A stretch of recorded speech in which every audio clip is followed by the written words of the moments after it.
reading and we did some writing activities, a letter, and now we have to listen. You should really improve your listening skill as well. So now let's do a listening activity.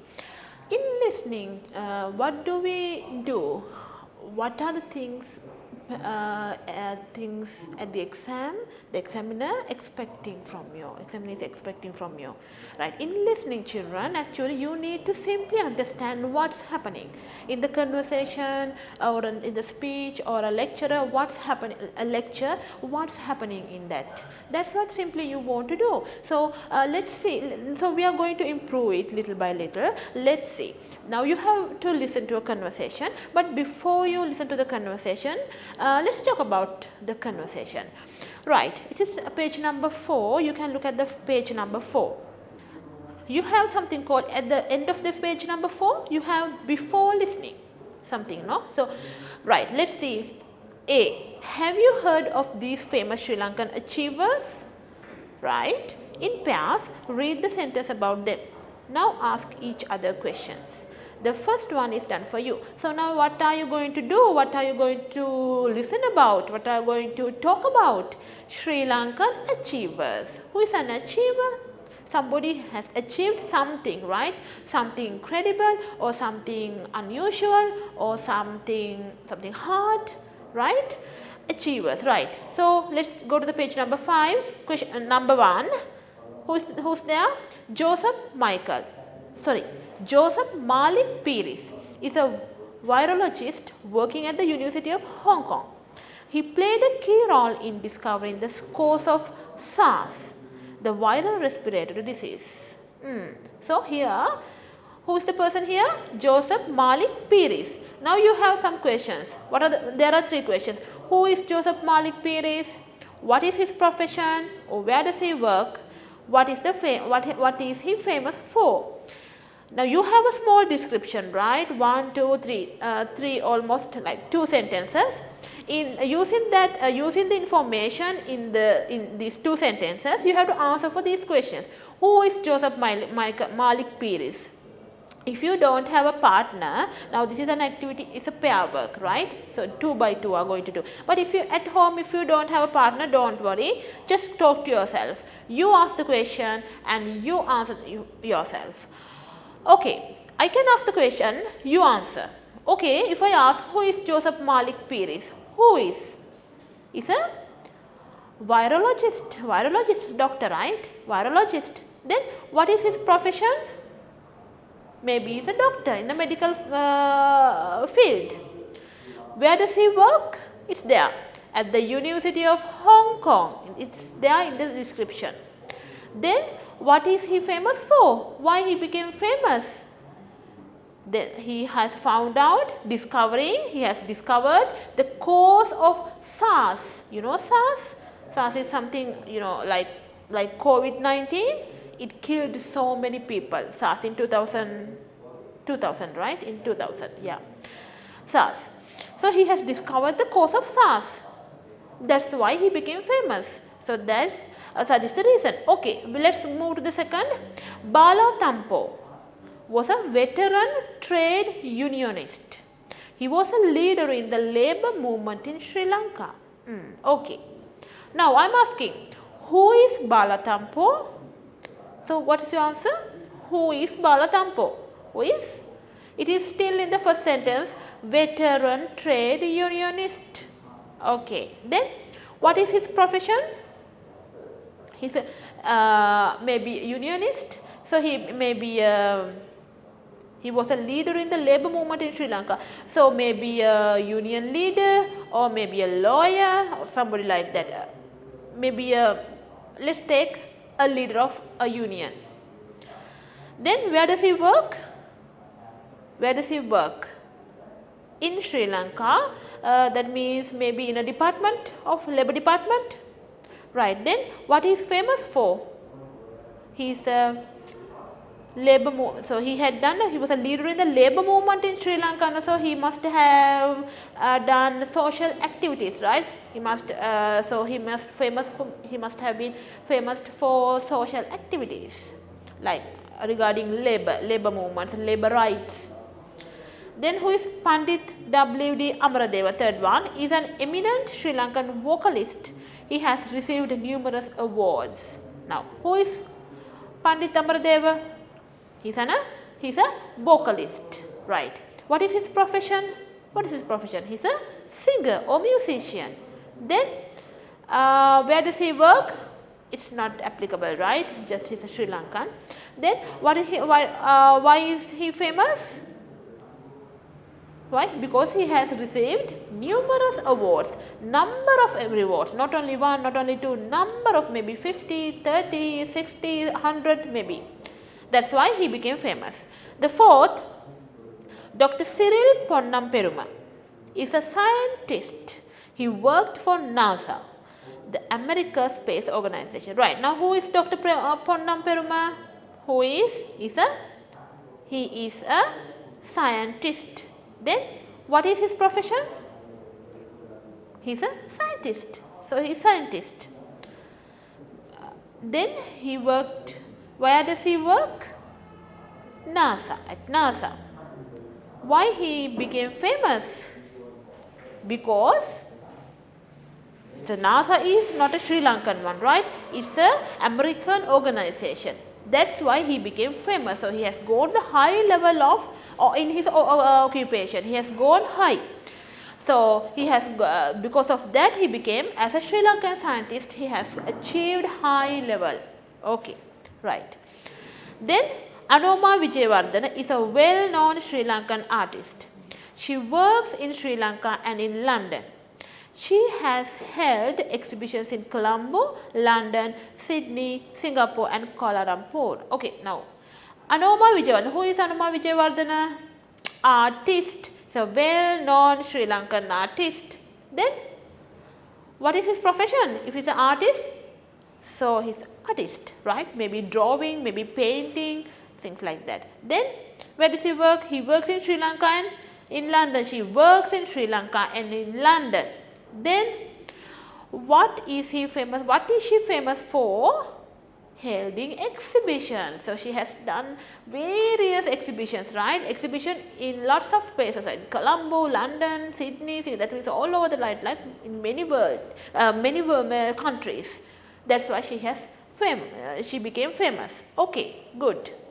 Okay, children. So we did a small discussion about what we are going to listen, right? So what we were discussing?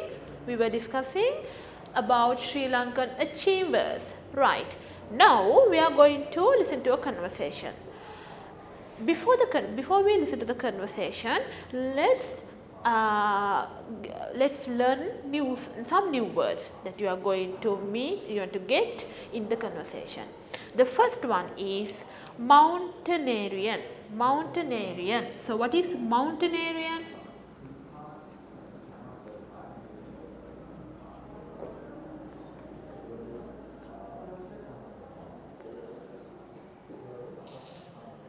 What is mountaineerian? Mountaineering. That's not mountaineering. Mountaineerian. That means mountain. You know, when you see the word, this mountain, something about mountain, right? This is a sport that climbing mountain. Sport of climbing mountain.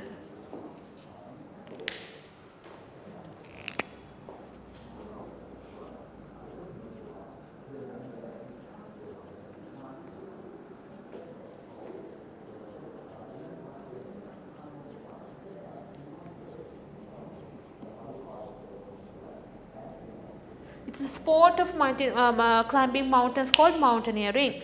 Then frostbite. Then you will listen to a word like frostbite.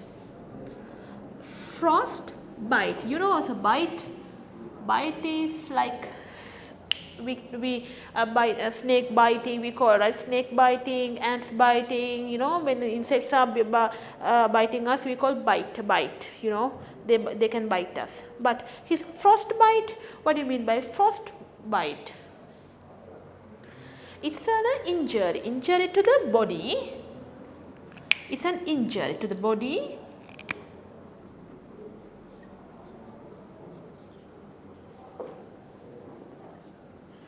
injury to body tissues. Body tissues.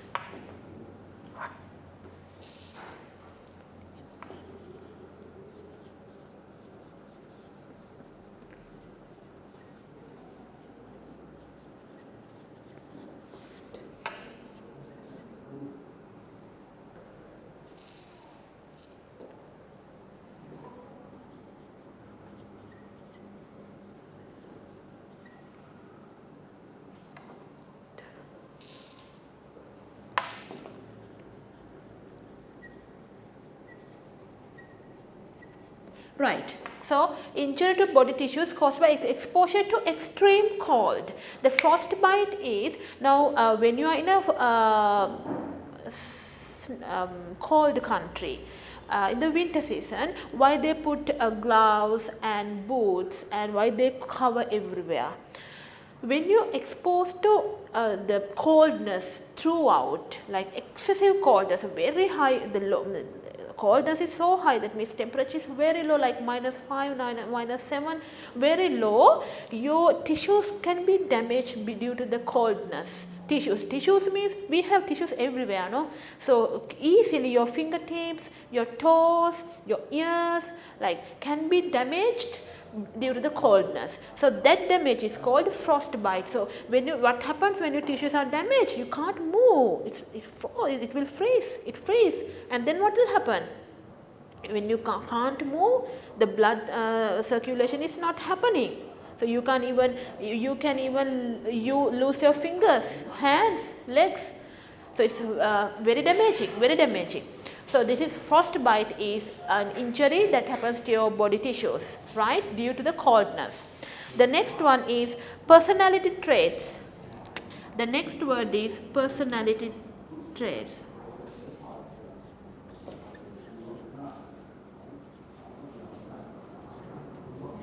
Traits, personality traits. Characteristics we call, it's a simple, this is characteristics, people characteristics, right? He's a kind person, he's a brave person, like that characteristics. So personality traits means simply they are characteristics.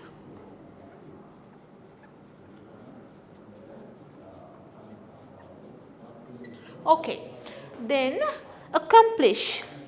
The next word you will get new word, accomplish.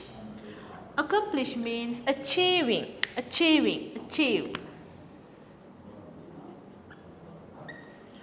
So achieve something or complete something successfully, achieve, accomplish. This here achieve means you achieve something hard, right? It's not, we don't use the word accomplish to accomplish when you achieve simple things, common things. But when you do a rare one, when you work hard and achieve something, we use the word accomplish. And the last word, perseverance. Perseverance.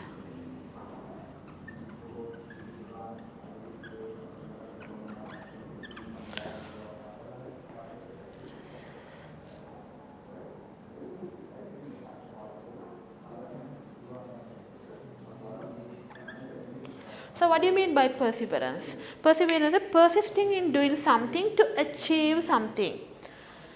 Persistent in doing something .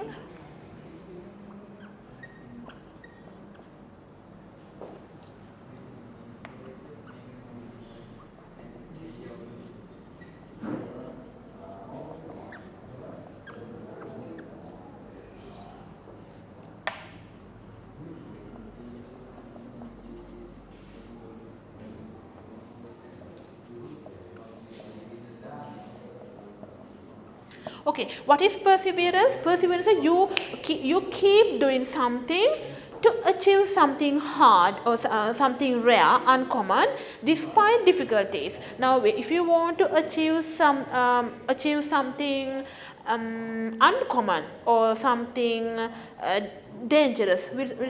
So then you have to face difficulties, right? That path will not be easy, that path will not be smooth. Then you have to face so many hardships, difficulties. So despite all those difficulties, if you keep trying to achieve what you want, is called perseverance. Sometimes you may keep trying for years, 10 years, 5 years, but still if you are keep doing it, it is called perseverance, right? Okay, then you have at the end of the page number 5, you have some quotations, right? Take one by one. I did a 1-month course on mountaineering in India. I did a 1-month course in mountaineering. So she has done practicing climbing mountains, right, in India. Then your fingertips can get so cold and they could freeze, leading to frostbite. That means that I told you, no, body tissues, because you are going to expose to extreme coldness, then your fingertips get froze. Then what happened? Finally you will end up having frostbite. You can lose your fingers even. There are many qualities and personality traits that are important to accomplish something. There are many qualities and personality traits, personality characteristics to achieve something. Then last one, another important quality is perseverance. Perseverance means persist in doing something hard despite difficulties. Sometimes things go wrong and don't go according to your plans. Yes. So these are the quotations I have taken from the conversation.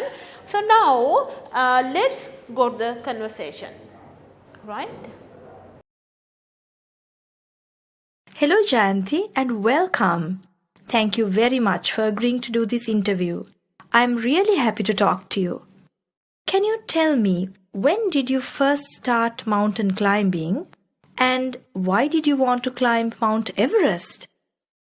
I started climbing when I was very young, about 4 or 5 years old, and I would climb all the trees in my garden in the Hivala. I would even climb the really tall coconut trees. I started mountain climbing when I was a teenager. When I was about 23 years old, I did a 1-month training course on mountaineering in India, which taught me everything I needed to know about climbing big, tall mountains covered in snow. I wanted to climb Mount Everest because that was my childhood dream, to climb the tallest mountain in the world. I also really love climbing mountains very much, which is why I wanted to climb Mount Everest. So what did your family and friends say when you told them about your plan? Actually, my family and friends were very supportive when I told them about my plans. Some friends were quite worried and scared, but they only told me this after I got back from Everest. What were the challenges you faced in this journey? There were many challenges during this journey that took 2 months long. It was very cold. Sometimes it would get as cold as minus 60 degrees Celsius. There were times when we could not remove our goggles that we wear over our eyes because the extreme cold can freeze our eyes and there was a chance we could go blind. Sometimes if you removed your gloves, your fingertips can get so cold that they would freeze, leading to frostbite. It was also very difficult to breathe because the higher you climb up, there was less oxygen in the air. And at night time, we had to sleep inside our tents. But this was also a challenge as it was so cold. It was like constantly living inside a freezer. What qualities or personality